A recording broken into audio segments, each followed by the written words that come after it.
Sam Spade Detective Agency.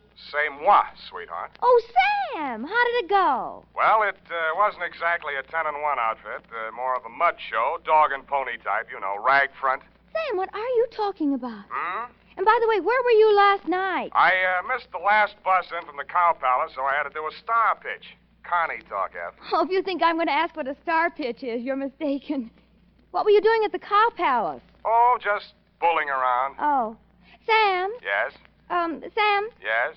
Sam... You asked too many questions. Sweetheart, in the patois of the carnival, I'll be right down to pitch my spiel my pitch, and make with the canvas on the Bluebeard caper.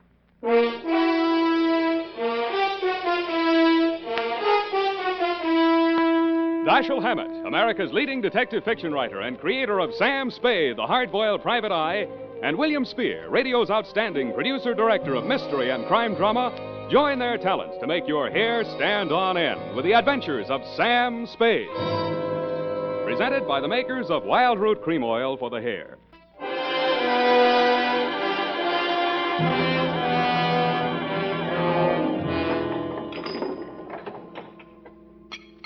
Ready, Effie? Yes, Sam.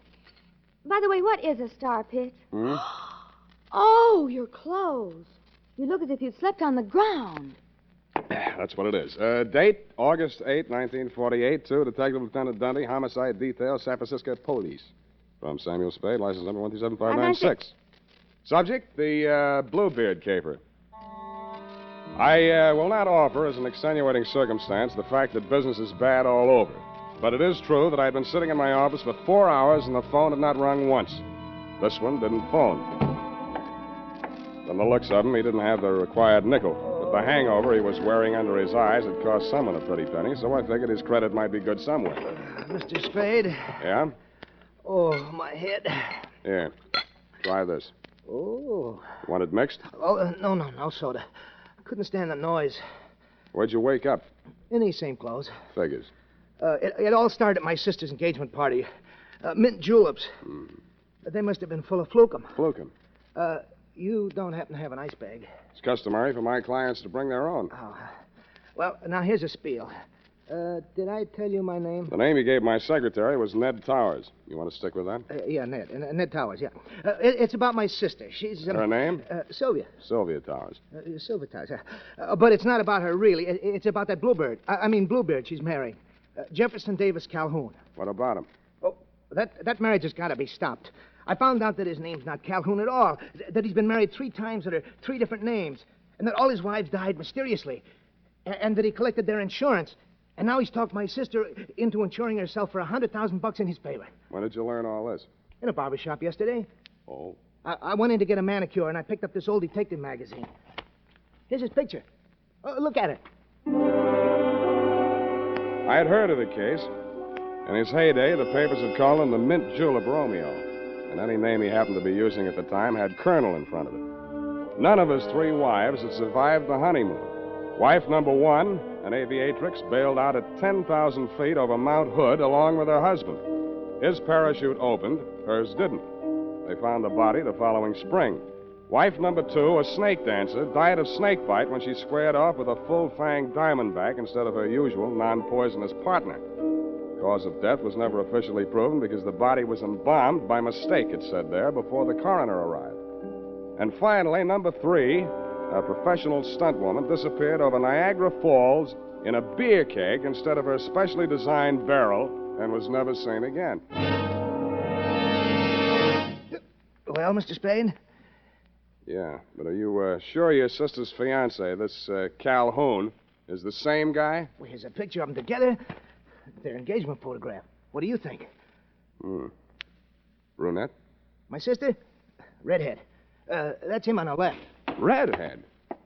Well, Mr. Towers, are we going to sit idly by and see another poor girl go to her death? How much money you got? About $100. I'll take 50 now. You are going to help. How much does she already know? I tried to tell her. She's beautiful. She wouldn't even listen.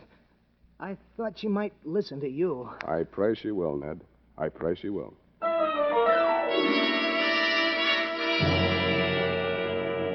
There were two aspects of the case that I wanted to look over more closely. A, Sylvia's red hair, and B, the red splotches on my client's face. I had a hunch she might be suffering from more than a hangover. So I dropped him at the address of a medical friend of mine who specializes in poisons. He said the tests would take most of the afternoon, so I decided to find out who was Sylvia, what was she as kind as she was fair. Such a face as drifts through dreams. Yes? Yes. I beg your pardon? Miss Towers?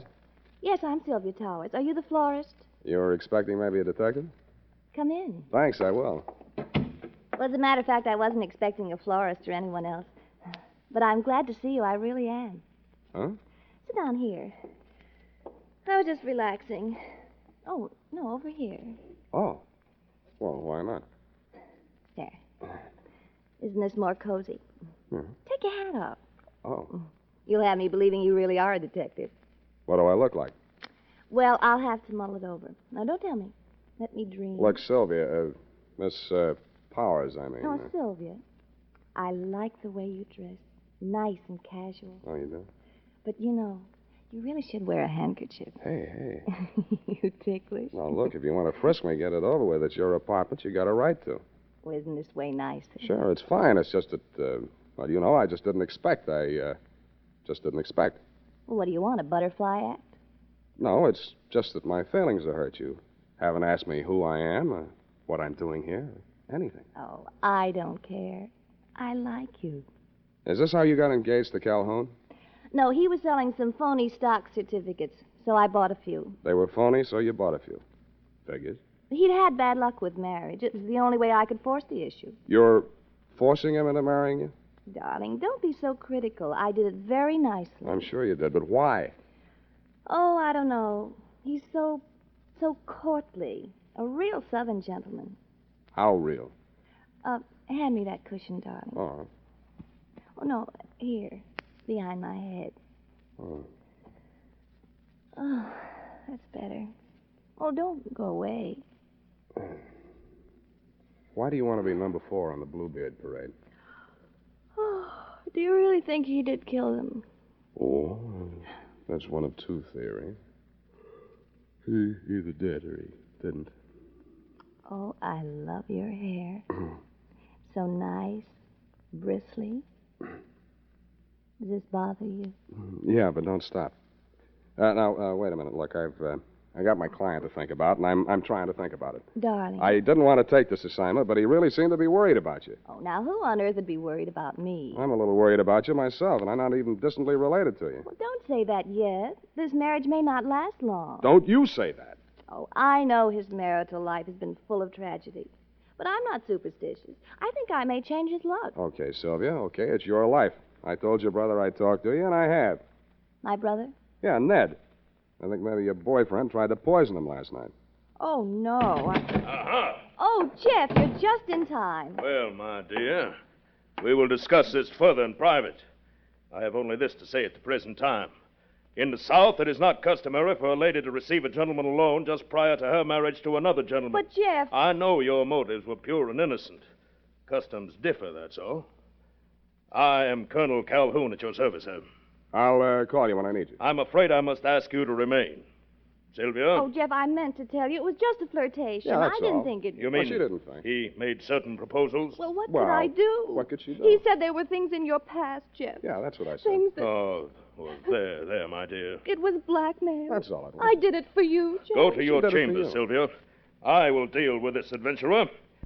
If this were the South, there would be better ways, but never fear. Where there's a Calhoun, there, too, you will find Southern chivalry. Please. No, Jeff. Phone the police. Sylvia, I must insist that you do as I say. Very well, Jeff. You know best. Well, son, how about you and me putting our heads together over little old mint julep, huh? Thanks, I'm not thirsty. What's the pitch, Colonel? How come your girlfriend yelled, "Hey, Rube," just now? What is your asking price, sir? Let's hear a bid. $5,000 now, $5,000 after she's buried, $20,000 after the insurance people pays off. No dice. Caper's worth $100,000. 50 for me, 50 for you. That is out of the question, sir. Okay, from here I go to the cops. Now, son, let's not be hasty about this. It will require a slight change of plan, but I reckon I can swing it. All right, 50-50. When are you going to knock her off? You want her to fly the coop? Is there another way out of here? Well, not that I know of, but she's crafty. She's crafty. Well, come on, let's get it over. Yes, you're right. Maybe now or never. That's right. Sylvia? Wait a minute. Huh? Come here. What is it? How are you going to do it? Well, hit her with this and then out the window. Let me see, then. Sure. It's got quite a heft to it. Where'd you get this sap? Souvenir of Niagara Falls. Know where you're going to get it? Why, you Yankee!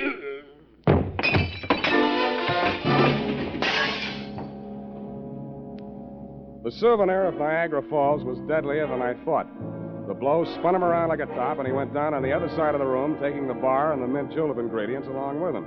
I headed for the room Sylvia had disappeared into. But she had already disappeared out of it. I looked in the closets, the bathroom, under the bed, tapped the walls for secret panels, and then forced myself to look out the only possible exit, the open window. 10 stories, sheer drop to the street. 2 stories, sheer unclimbable masonry to the roof. Now get this, Dundee. No other exit, no horizontal ledges, drain pipes, niches, cornices, not even a helicopter landing. I asked myself, who is Sylvia? What is she?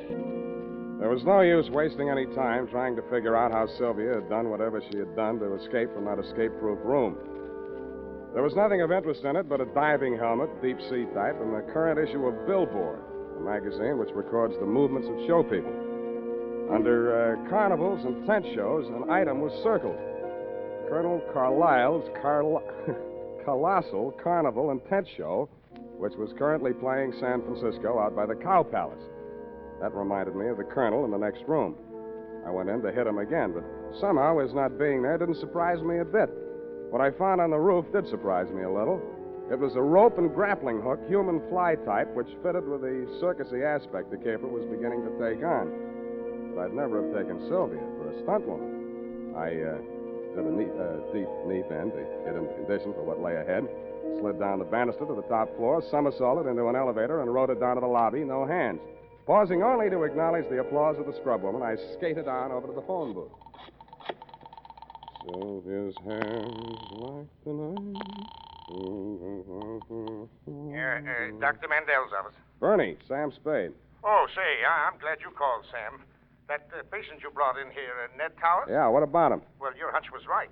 There was enough poison in him to kill him twice. Uh-huh. And that ain't all. He dead? No. Then what's all?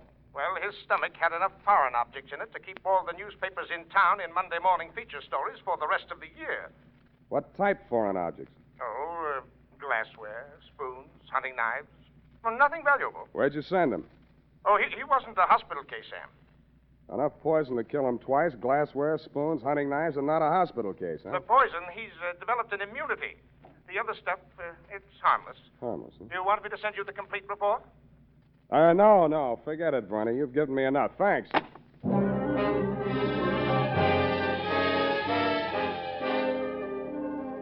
From then on, Dundee, it was mostly entertainment. I headed for the carnival grounds outside the town, and Colonel Carlisle's Colossal Carnival and Tent Show unfolded before my very eyes just west of the Cow Palace. Violations are brought to you in the interests of artistic endeavor.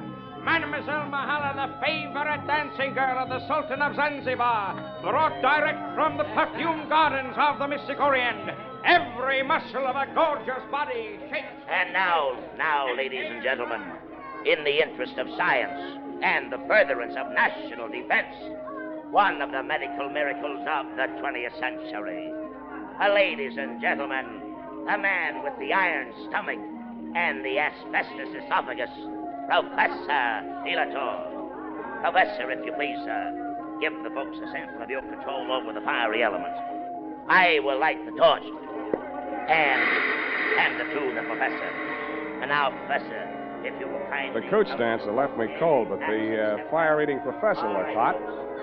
It was none other than my client, the man who had called himself Ned Towers.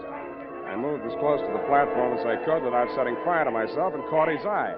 When he caught mine, it singed my eyelashes. Hey, scramble, I got my act to do. I can't talk to nobody. Where's the colonel? There ain't any colonel, just for the banner tacking. Where's your sister? I ain't got no sister. Then who is Sylvia? Hey, do me a favor, Shamus. Keep the 50 and forget the whole pitch. Now be it, huh? Oh, I want to see the show. Okay, you paid for your ducking. Stare your eyes out if you want to. Okay, Butcher, start squawking. They're drifting away. And, ladies and gentlemen, that was only a sample. Only a sample.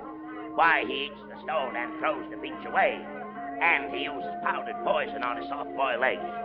Now, tell me, if you will, is there a doctor in the crowd? Because this is what they find. I drifted on down the midway.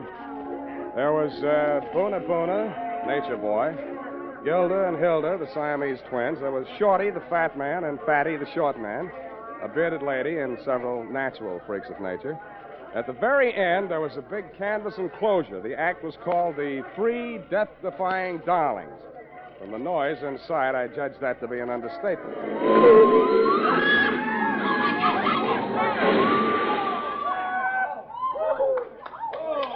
I bought a ticket and got inside just in time to see a trim, energetic blonde in tailored coveralls crawl out of the twisted wreckage of the car she'd just driven point blank into a concrete wall at an advertised speed of 80 miles an hour. She took a bow, tripped lightly out of the ring, and a brunette about the same size and shape, but wearing a costume consisting mainly of 3 live rattlesnakes, passed her coming in. I swear she did. I also swear that she danced so well I didn't even notice the snakes after I got used to them. Before the lead snake had taken its final bow and wriggled out of sight, a redhead in green coveralls appeared at the top of a 60-foot tower. She climbed into a barrel, and some stupid fool pushed her off. The tank she landed in was no more than 3 feet across and couldn't have had more than a foot of water in it. But she emerged from the splinters with her face wet and some of the greasy carnival-type makeup washed off. The red-headed branch of the death-defying darlings was, you guessed it, that miraculous escape artist, the one and only Sylvia. I was anxious to meet the rest of the act, so I vaulted over the canvas to their trailer dressing room. There was a sinister buzzing sound at my ankles as I entered. I jumped out of the way just in time to miss getting bitten by one of the brunette's dancing partners, the Diamondback. Sylvia looked at me pityingly, grabbed it expertly just behind the head, and shoved it down into its basket. Sam, you should have known better than to come in here unannounced. Strangers make Salome terribly nervous. Then we're even. How did you know I was here? I didn't. I was looking for my client. Then you are working for Ned. Who else? Well, when I heard you bargaining with Jeff, I didn't know what to think. Before that, I'd been so sure. Look, sweetheart, I haven't been sure of anything in this caper from the start, least of all you. No matter how sure I get, I still won't believe it. Look at me, Sam. Touch me. I'm only flesh and blood. Yeah, well, anyhow, how did you meet yourself coming on with the snakes when you went out in the coveralls? Oh, zippers. I was wearing the snakes underneath all the time. Snakes? Doesn't the auto crash make them nervous? Oh, no. They're used to it. Mother trained them. That was after Father... Never mind your family. Let's talk about you. All 3 of you. Well, after Mother and Father... Well, the act was a threesome, you see, and they wouldn't keep me on as a single. Yeah? So Jeff Calhoun worked out a routine so only one of me would be on at one time. That figures. How often do you come out of it alive? You mustn't say things like that, even in joking. I'm terribly out of condition. I haven't had a real workout since... Since you went over Niagara Falls in that beer keg? And by the way, how did you manage that? It's simple. Relaxation. Secret of everything. I could teach you that, Sam, darling. Hmm. Jeff could never learn it. How long do you think we'd get away with it, sweetheart? Aren't you taking rather a lot for granted? Maybe not enough. So far as I know, you've only been killed and resurrected 3 times. Darling, if it frightens you, I promise I'll never do it again. How did you drop 10,000 feet without a parachute? Oh, that Mount Hood stunt? I crash-landed the plane, set fire to it. There were witnesses. Something dropped. Oh, nothing but a weighted flight suit.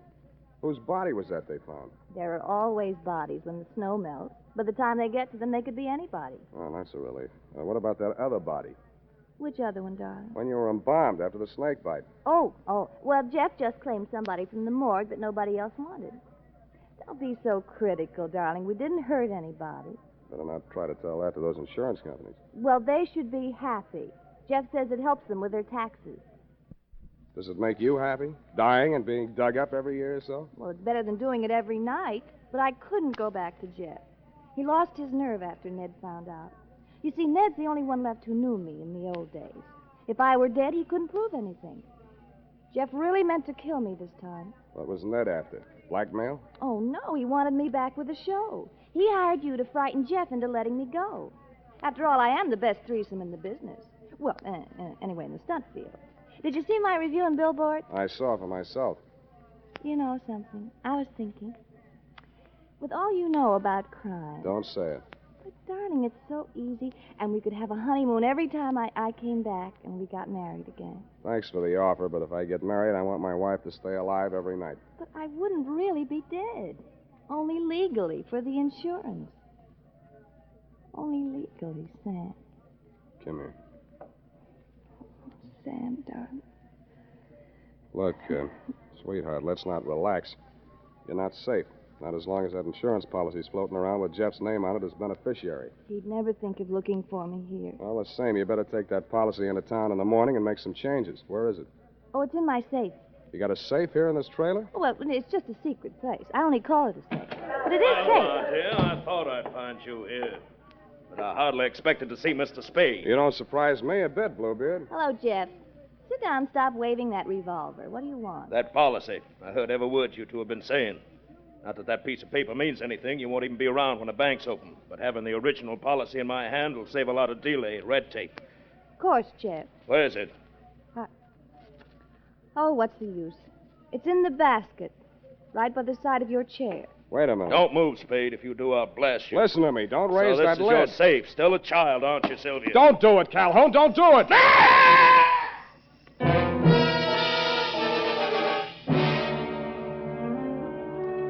And that, Lieutenant dear, took the lid right off of the caper. Due to my Boy Scout training, my split-second timing, and the fact that Salome's fang missed an artery by a 30th of an inch, I understand Calhoun will live long enough, which, as far as I'm concerned, is any length of time you care to name. About Sylvia, I really don't know how to advise you there, but if you're planning on charging her with attempted homicide, you'll find that there are 3 Darling sisters listed as U.S. citizens and residents of California. It might be hard to figure out which one of her to indict. Period. End of Nightmare Alley, Bluebeard Division. Any questions, F? Oh, just one, Sam. A grammatical error, but I'll correct it. And just whom do you think you are to be correcting my grammar? Who, Sam? Nominative case. Nominal. Nominative, Sam. The most frequently used cases in English are nominative, accusative, and possessive. Now, I'm referring to your sentence which reads, it might be hard to figure out which one of her to indict. Yeah. Of course, you meant them, since there are 3 Darling sisters. Her being singular. Indeed, her was singular, Effie. Oh, Sam, you made a joke. That's a very small one. Now, type that up and leave my grammar as is. It's colorful. Oh, very well, Sam. I'll just fix the syntax as I go along. Syntax? In California?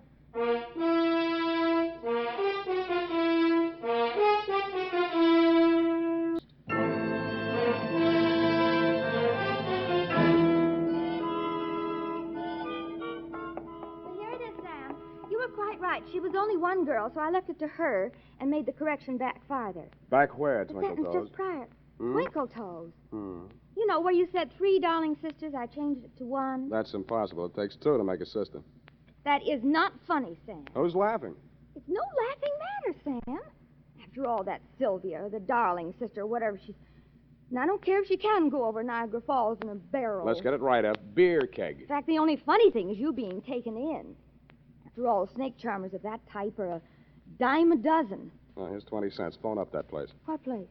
Where you get the red-headed snake charmers, 12 for 10 cents. Dime a dozen, Sam. It's a figment of speech. You can say that again, sweetheart. Penny to be 3 people, all with different hair, and wearing snakes under a coverall. Now, Effie. No normal girl would do that, Sam. I don't know. Women do all kinds of work.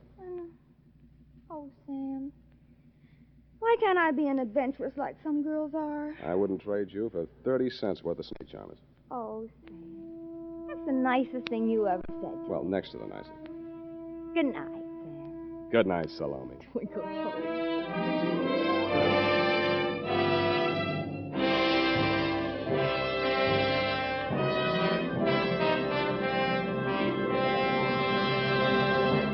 The Adventures of Sam Spade, Dashiell Hammett's famous private detective, are produced and directed by William Spear. Sam Spade is played by Howard Duff. Lurene Tuttle is Effie.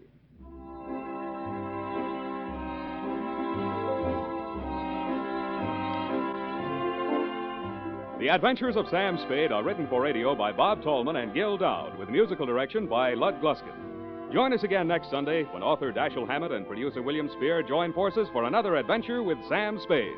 Brought to you by Wild Root Cream Oil.